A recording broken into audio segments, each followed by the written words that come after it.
I I felt like there was like this statement like, I don't want to fall into that trap.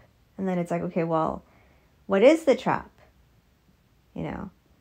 And then the other statement is like, oh, well, like, is the trap like,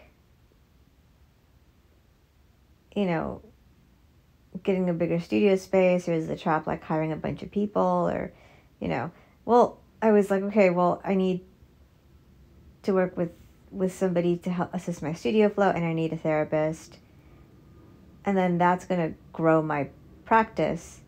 But then this trap thing, I was thinking, is the trap is not allowing for the art to basically, is not allowing to be in the not knowing state.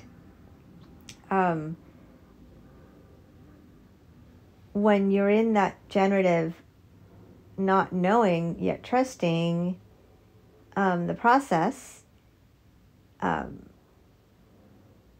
it might not look like a bigger studio. It might look like something else, like maybe the studio takes a completely digital form. Maybe it is a bigger studio. Maybe it's less money. Maybe it's more money. But these things are secondary. I think that thinking about how to create the architecture that will create the most generative sort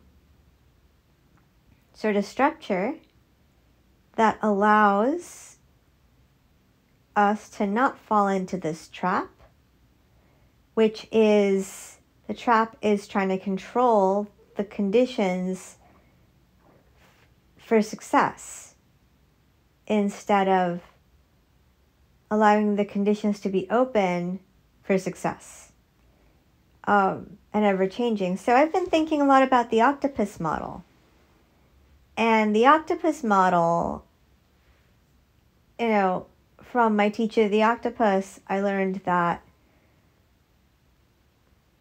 the octopus in each of its tentacles has another brain, and that, so it's kind of like fractal in that way, right? It's not a circle map, and it's not like a brainstorm map where there's a bubble and then there's like sort of like lines that come out of the main bubble that with like additional bubbles, and then those might, have like additional bubbles. The octopus is a centralized, let's say like there's like the main brain of the octopus, but then if each tentacle has its own brain, there's communication between the main sort of body and then these other brains. And so what I love about it is that it's a conversation. It's not like a direct line, yet it's a constant back and forth dialogue, each with its own sort of sense of knowing. And so I've been thinking about this octopus model in my practice.